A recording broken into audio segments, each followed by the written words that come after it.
it be, let it be. Could try to sweet talk all you want, but I ain't that lonely. Catch you on the flip side, catch you on the flip side. So goodbye. Naujiena Kristijanoje. Susipažinkite su naujoju Declination nišiniu aromatu. Labas vakaras, mėly Delfi žiūrovai. Penktadienis. Oras tikrai nepavydėtinas, bet šią vasarą orai tokie, kad net svečio negaliu pasitikti kieme.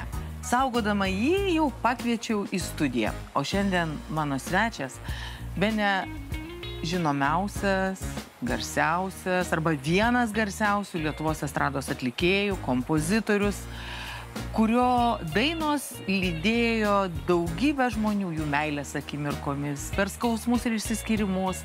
Kažkam tai tapo himnais, kažkam tai tapo gyvenimo etapų įprasminimais. Turbūt jau suprato, kad kalbu apie Edmundą Kučinską. Taigi, skubu pas jį. Iš tiesų labai džiaugiuosi, kad Edmundas sukorė turbūt daugiau negu 300 kilometrų ir iš vieno Lietuvos krašto atvažiavo į visai kitą Lietuvos pakraštį. Labas, Edmundai, ačiū labai. Labas. Tai ką, tu mane išprovokavai per tavo koncertą dainu, dabar aš tave. Dvi širdys plaka tamsoje ir tyliai kalba lūpos dvejos. Dvi snaigės sužiba ore, tai žemėje, tai danguje, o meilės jūra be ribų. Neleisk mums niekad išsiskirti, atėjus laikui mirti, ištvert likimo kirti. Tu pasiimki mus abu. Tai mes esam dar cacos, mes dar visai, net ir taip sakant, jeigu mus priglausti prie šiltos senelės, tai galima su mums labai ir labai pakalbėti. Manau, kad taip. Tai ačiū tau už duetą, o dabar nepriklausomai nuo to, kad buvai akimirkai mano partneris, vis tiek turėsi išklausyti visas apkalbas apie save. Aš jas žinau visas. Nu, pažiūrėsim. Skaitau, tu klausy, gerai? Laimės žiburys nušvito man ir tau. Greičiausiai būtų sunku Lietuvoje rasti žmogų, kuris nėra girdėjęs ar pats niūniavęs dainos Laimės žiburys nušvito man ir tau. Bet jos autorius Edmundas Kučinskas atsisako būti vadinama žvaigžde, o savo gerbėjus vadina itin originaliai mecenatais, rėmėjais. Jis savo karjerą pradėjo komponuodamas estrados grandui Antanui Šabaniauskui.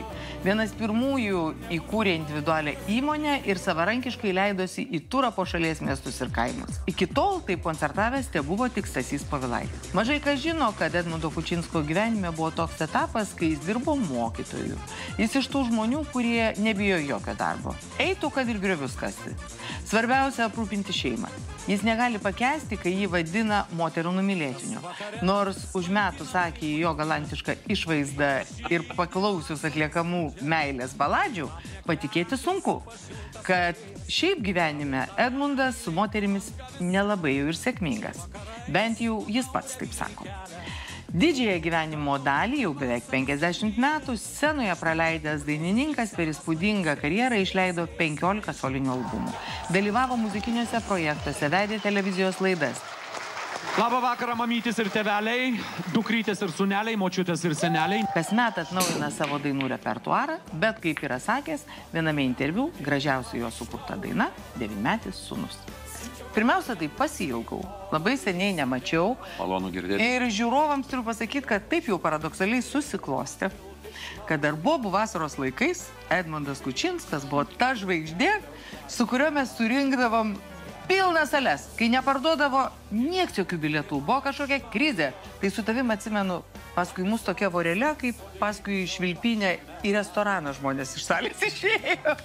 Jurbarke buvo ten, aš atminu, geras įvykis. Edita, man atrodo, neatsimenat. Ne. Viena moteris, ten kaip koncertas buvo tokioj formoje, kaip ir pasikalbėjimo, susitikimo. Viena moteris sako, mano vyras yra labai panašus į Kučinską, o jūs jam sakot, tai gal jis ir dainuot moka. Tas sako, jo moka, bet tas vyriškis ranką pakėlė, sako, taip, bet jis nieko neišgėręs nedainuoja. Tipo. Taip. O jūs gal kažkas salėje turit. Ir turėjo kažkokį jam davė išgerti, pradainavom ten mes tą prakalbink širdį. Prakalbink man širdį, tebūni vėl girdi, ir tavoje aistra. Bet, Edmundai, turbūt vienas iš mėgstamiausių žmonių tokių numerių, kur jūs atliekat, yra su broliu. Kai išeinat du labai panašus, labai gerai dera jūsų balsai, nors tas brolis jūsų, aš visą laiką galvoju, kad jis gal koks muzikantas, jis nieko bendro su jokiu muzikavimu neturi. Bet jisai nuo pat vaikystės taip kaip ir aš. Jis tiesiog profesinė linkme jisai nėjo. Jis nėra profesionalas, bet jisai nuo pat paauglystės mėgdavo, jis grojo gitarą. Irgi buvo toks plaukais, tais laikais toks, turėjo... A tavo plaukai buvo ilgi? Mano plaukai buvo, nežinau kaip, su kuo čia palyginti. Buvo ilgi, garbanoti. Aš parodyčiau jums nuotrauką. Tai parodysi. Aš žinok, neįsivaizduoju. Aš visą laiką tave atsimenu tokį ir su skrybėlė daugiausiai. Ačiū Dievui. Tai skrybėlė jau prasidėjo tada, kai aš truputėlį jau pradėjau liktai tokį kompleksėlį jausti, pradėjau truputėlį plikti ir tada jau atsirado skrybėlė. Bet tavo muzikinė karjera, taigi prasidėjo anaiptol ir nekopų balsuose, ir nerijoj, o gerokai anksčiau Plaščiatkiai Palangos. Aš taip jau rimtai, kaip rimtai, muzikuoti ir jau pradėti po truputėlį užsidirbinėti, aš pradėjau kokių 14 metų. Pradžioj mokykloje groti, kaip mokyklos ansamblis, ten šokiam, be jokios aparatūros. O iš kur jūs gavote instrumentų? Darydavo patys. Mano draugas, jo tėtis buvo pašto viršininkas ir jis gaudavo tų tokių vėlelių, kur tuos adaptorius reikia sukinėti. Čia techniniai tokie niuansai. Jis išdroždavo tas gitaras gerai, pridėdavo tą adaptorių, nudažydavo gražiai. Gitaros būdavo, turbūt neatskirsiu tais laikais, nes tų gitarų nebuvo užsienėliškų, buvo tik tarybinės. Ir aš, kadangi su technika labai nedraugauju, aš vieną kartą tą gitarą parsinešęs namo, įjungiau tiesiai į rozetę. Aš galvoju, kai jis mane užmuštas draugas, jis vargo darė. Įsivaizduojat, kiek neturėjau supratimo, į rozetę ten parūko viskas ir viskas. Tai žodžiu, aš muzikuoti pradėjau anksti, mes pradėjom groti kurhauze, šokiam. Vasara, Palanga, žmonių tūkstančiai. Jūra. Žinot, kas tai Palanga vasara? Ne, tai Palanga anuomet sovietmečių vasara, kai nebuvo kur daugiau važiuoti. Nebuvo Turkijų, nebuvo Egiptų, nebuvo... Tai buvo ne tai, kad neoficiali sostinė, bet sostinė. Taip. Kur galėjai ir valdžią sutikti, ir visą žvaigždę. Ir aš muzikuodavau šokiam kurhauze. Ir paskiau mes taip slapčia pradėjom naktinį barą lankytis Birutė. Mums muzikantai, kartais norėdami taip pailsėti, leisdavo pagroti. Geri pinigai būdavo 3 vietos, Klumpė, Vaidilutė, Birutė. Ir ten suvažiuodavo visos žvaigždės, pradedant Šabaniausku ir visais tuo metu. Ar teisybė, kad tu su Šabaniausku vienoje scenoje esi grojęs? Taip, man tada buvo kokia 15 metų ir aš jam akomponuodavau akordeonu Vaidilutėj programui, surepetavom, tai jis ateidavo. 9 valandą būdavo programa, aš jam groju. Ir mes paskiau programą baigėsi, man 15 metų, jam tada aš jau nežinau, kiek jau buvo gerokai ir mes per parkelį ten tiesiai toliau į Birutę į naktinį barą, pasišnekučiuodami apie jo visą karjerą, apie mane. Bet klausyk, aš dabar klausau, tu sakai, gitarą sudeginau, tada akordeonu, dabar čia atsisėdęs girdėjau puikiausiai pianinų, turbūt fortepijonų, galim sakyti, iš bėdos turbūt ir būgnais. Tai kiek tų instrumentų grojai? Per savo visą gyvenimą, tai pradėjau šokiam groti gitarą, bet paskiau, kai nebebuvo kam groti klavišiniais, tai aš pradėjau klavišiniais groti. Matot, aš kažkaip tai šiek tiek ir didžiuojuosi, kad aš nesu muzikantas iš gatvės. Aš baigiau muzikos mokyklą Palangoj 5 metų, po to įstojau Klaipėdoj į muzikos technikumą. Stasio Šimkaus... Šimkinė, Šimkinė tą vadinamą. Kuri, kaip beje, sako, ir patys klaipėdiškiai, ir absolventai darė orą Klaipėdoje. Šimkinė tai buvo tas toks humanitarinis mazgas, humanistinis Klaipėdos. Tai buvo pagrindinė vieta, kur gimdydavo muzikantus būsimus. Ne tik, tai ne tik. Bet tiesą sakant, mums tada toj Šimkiniai neleisdavo groti tą vadinamą populiarią muziką. Jeigu užgirsdavo koridoriui, kad klasėje kažkas bando kažkokią ten improvizuoti kažkokią tą dainelės ir griežtai uždrausdavo, ten pastabas tėvam rašydavo. O paskui tu baigėjai dar ir konservatoriją. Tai jau čia gerokai vėliau, jau po Kopų balsų, po Nerijos ansamblio, mes jau kažkaip Nerijos ta visa karjera truputėlį pradėjo eiti kažkaip į galą ir mes tryse su bendraminčiais nutarėm stoti mokytis į Klaipėdos fakultetą, muzikos ir teatro akademijos. Bet žinai, dar aš pasakysiu tokį dalyką, kur žiūrovams ko gero, net ir tavo gerbėjams bus vis tiek naujiena dalį jų, kad tu esi puikus kompozitorius ir visos beveik tavo dainos yra tavo autorinė kūryba. Nu, aš tai gėdyčiausi taip truputėlį save vadinti kompozitorium. Aš vis tiek galvoju, kad kompozitorius tai yra, kuris rašo rimtus kūrinius, klasikinę muziką. O čia tiesiog, toks dainų autorius. Meilės laiptais, praeitį pas laimės aidą, mano mintys nusileido ir negrįžta. Meilės laiptais, meilės laiptais. Truputėlį su metais pradedu žiūrėti realiau į gyvenimą. Galiu pasakyti tokį pavyzdį, kad dažnai jau, ypač kai jau dabar mano brandus metai, vadina maestro. Netgi komentaruose atsimenu vienas kažkoks, matyt, biologiškai manęs nemėgstantis parodyti, koks jisai maestro. Reiškia, maestro tai yra iš tikrųjų titulas suteikiamas jam iki maestro, kaip man ten iki kažko. Ir iš tiesų jis yra mokytojas teisingai. Tai aš nejaukiai taip jaučiuosi, kad mane taip vadina. Ir neįvardinčiau savęs kompo. Aš esu dainų autorius. Taip, tai yra tiesa. Ir galvoju, kad tų dainelių yra tokių, kurių iki šiol klauso ir kurios yra populiaros. Nors vėlgi, kas tai yra populiari daina? Populiari daina, aš tai galvoju, yra ta, kurią išėjai į gatvę. Iš 10 žmonių paklaust ir visi tau pasakys. Pavyzdžiui, ne? Marijono 3 milijonai. Bet kuris pasakys, žinau, kas čia 3 milijonai, čia Mikutavičiaus daina. Arba, sakykime, Prusaičio 309, jo? Arba, aš nežinau, ar mano dainų tokių yra. Oi, reikia įvesti vieną korekciją. Mes pažiūrėsim, kaip Marijono 3 milijonus žinos gatvėje po 10 metų. Čia yra kartos dalykai. Aišku, gyvenimą kartos dalykai, bet čia ir yra tai išliekamoji vertė. Jeigu tavo dainą žino po 40, po 50 metų. Bet jeigu tu gerai suskaičiuotum, tai tu esi parašęs daug dainų, kurios yra mylėtos, numylėtos žmonių. Tai aš jau nekalbu apie tą pačią Ugnį ir ledą. Mano Mykolas, pavyzdžiui, užaugo besisupdamas ant vienos kojos šokdynėje. Tavo bučkis kaip medus ir labai saldus, apsivaigino kaip ugnis, tarai bučkinys.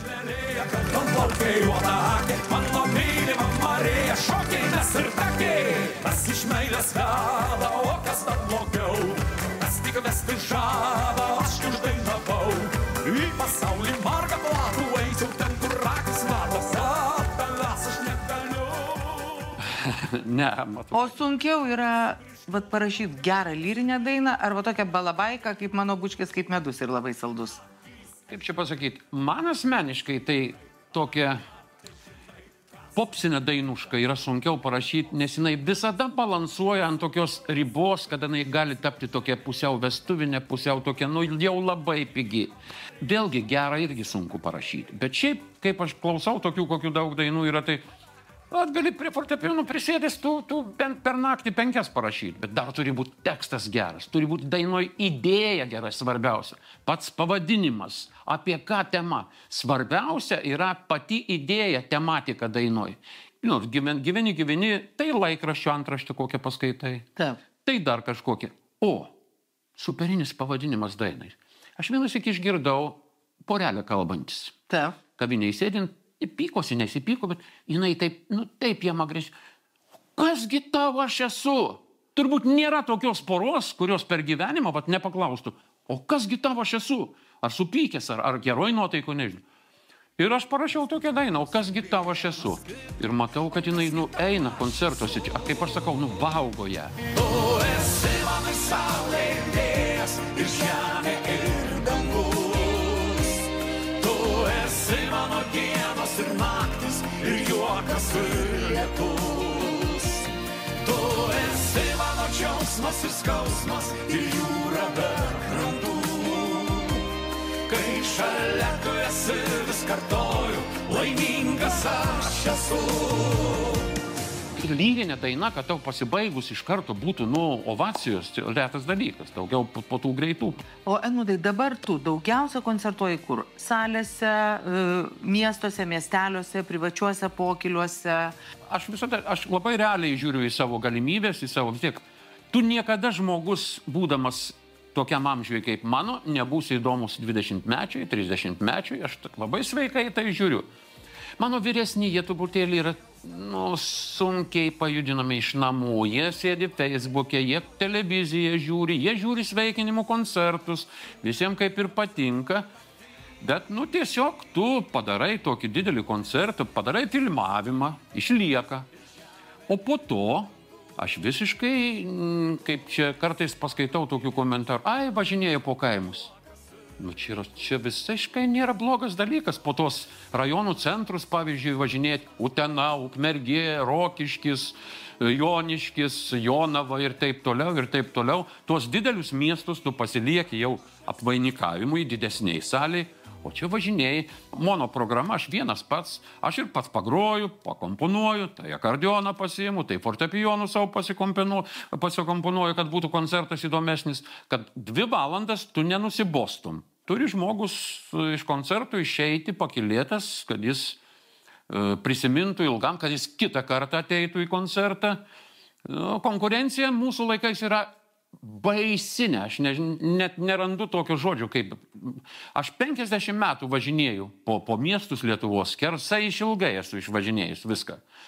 Tai dar tokios konkurencijos aš nesu matęs. Jei kas duotų man gyvenimą iš naujo, skinčiau vėl vienas kaip obuolius sode.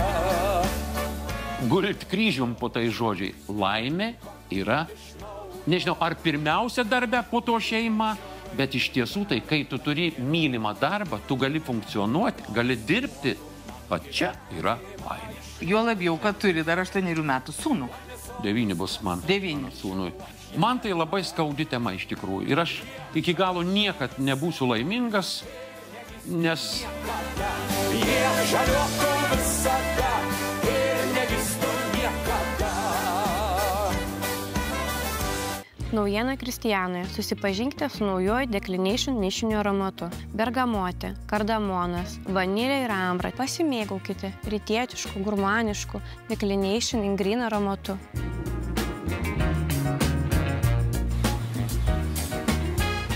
Bet Edmundai, tau neatrodo neteisinga arba šiek tiek apmaudu, kad vis tiek tu esi jau tokio metro metų, normalioj, turinčiai bet 10 milijonų valstybei, tai užtektų tau gyventi iš parduotų įrašų, grojamos muzikos, kokiose nors radijos. Šitą temą aš atsimenu su Stasiu amžinatelis esam kalbėję milijonus kartų.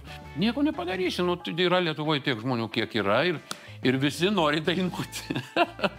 Visi nori dainuoti, Tu negalvoji, kad galėtų būti ir pedagoginė karjera? Ar niekada, ar tau... Ne man, aš nesu pedagogas. Nors aš įsilavinau, turiu pedagogą, aš baigiau tą patį Šimkinę, tie fakultetai, faktiškai mano diplome buvo parašyta estradinio orkestro vadovas. Ne. Aš galėčiau turėti mokinių dainavimo, sakykime, mokinti, ar ne? Čia yra ne man. Ne, aš kol kas nežinau, kas bus priekyje, čia dabar būtent turint 70 metų, tu nežinai, kas tau bus čia to po mėnesių, po 3 gali kažnors, nežinau kaip. Bet šiaip aš kol kas... Bet tu nejauti tų metų, juo labiau, kad turi dar 8 metų sūnų. 9 bus man. 9. Mano sūnui. Bet o tave įpareigoja labiau tai, kad tu turi užauginti dar žmogų ir kad tai yra užduotėlė tokia. Šiaip tai...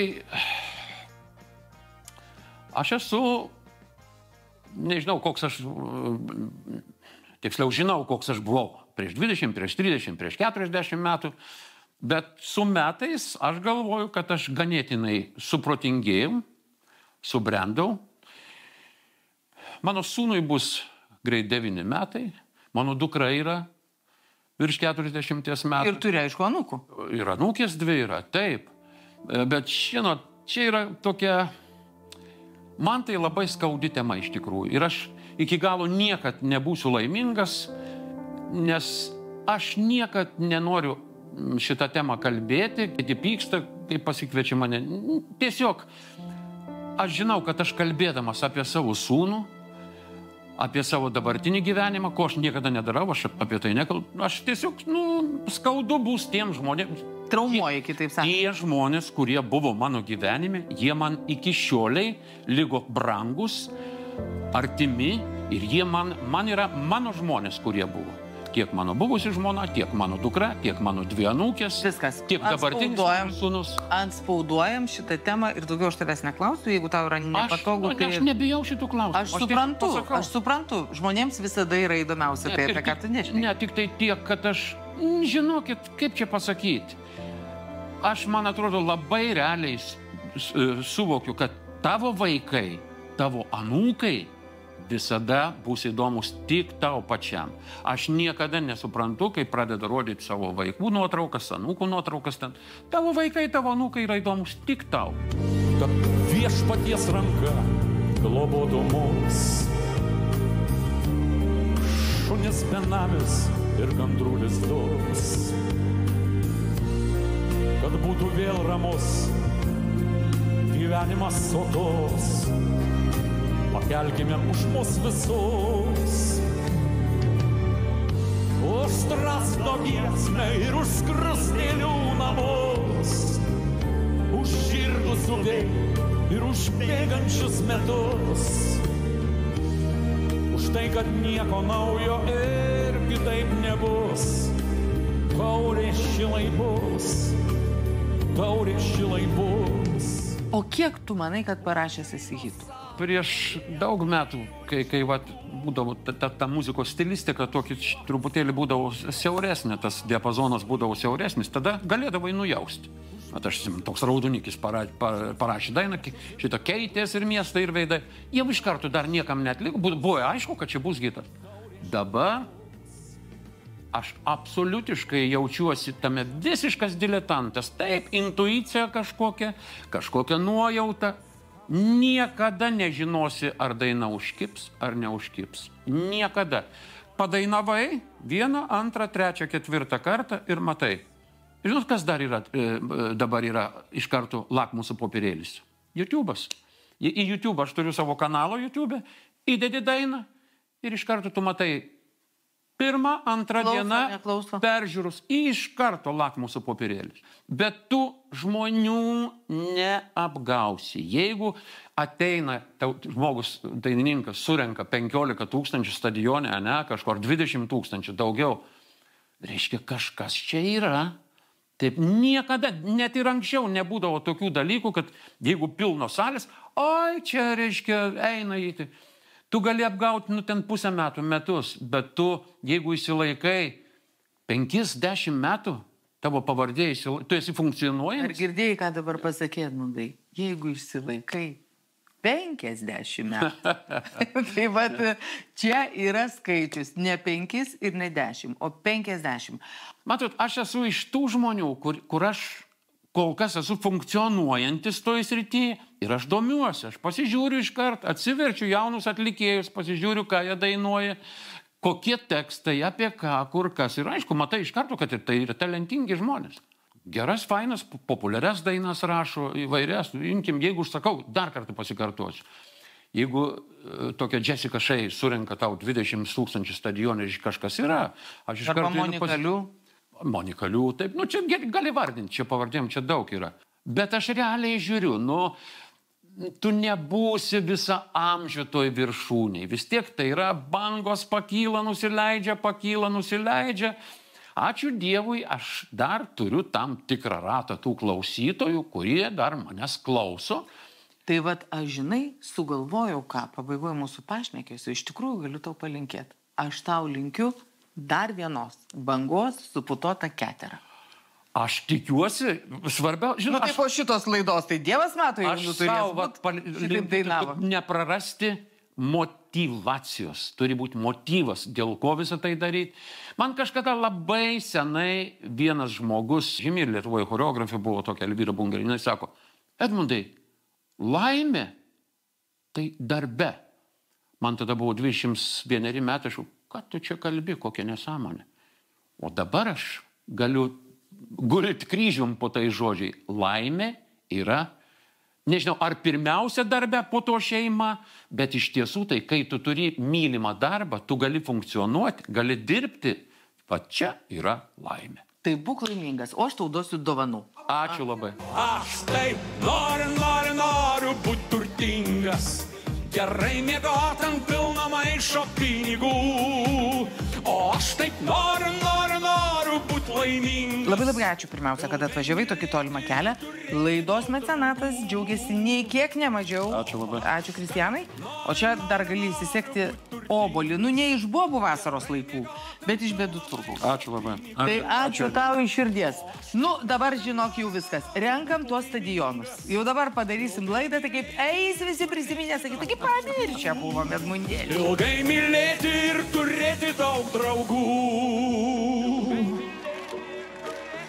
Tai va kolektyvas.